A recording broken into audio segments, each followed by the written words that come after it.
আসসালামু আলাইকুম বন্ধুরা। আজকে আপনাদেরকে যেটা বলতে চাইতেছি, অনেক ভাই হয়তো দুবাই আসতে চাইতেছেন বা আসবেন দুবাই।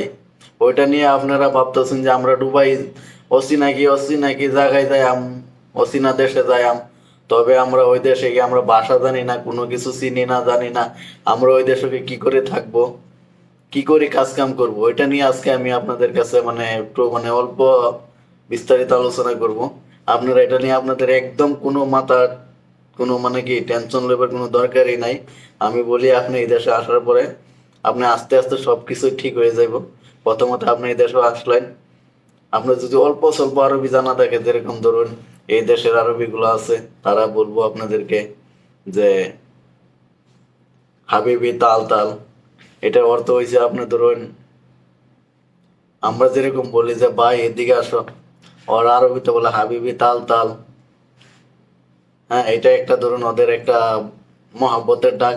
যেরকম আমরা বাইকেরা ডাক দিই, তারা এরকম ভাবে আরবিতে ডাকে যে হাবিবি তাল তাল। তখন আপনি আসলেন, তখন আপনার জিগাইবো কে হাল।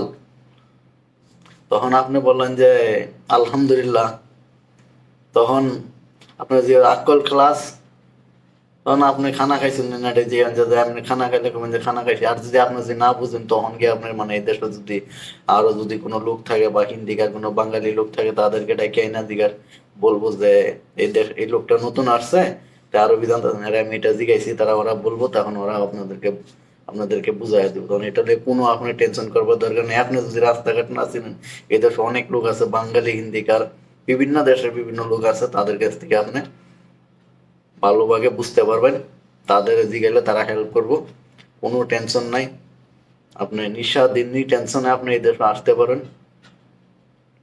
আশা করি আজকে তো আপনারা বুঝলেনই, দুবাই আসলে কোনো বাসার প্রয়োজন নাই, কোনো কোনো কিছু চিনবার দরকার নাই। আপনি আসলে একদম নিশ্চিন্তা টেনশনে আপনি এই দেশে কাজ কাম করতে পারবেন। আপনাদের মূল্যবান সময় নষ্ট না করে একটা কথাই ভাই আমি বলতে চাই, যদি আমার কথাগুলো আপনাদের কাছে হয়তো যদি ভালো লাগে থাকে, তা আমার ভিডিওটাতে একটা লাইক করুন, কমেন্ট করুন, শেয়ার করুন, আরো ভাইদেরকে দেখার সুযোগ করে দিন। আর যদি আমার চ্যানেল নতুন হন, তা আমার চ্যানেলটাকে সাবস্ক্রাইব করে পাশে বেল আইকনটা অন করে রাখুন। দুবাইয়ের আরো যাতে নতুন নতুন কিছু আপনাদেরকে তথ্য উপহার হিসাবে দিতে পারি, আমাকে উৎসাহিত করুন। ধন্যবাদ।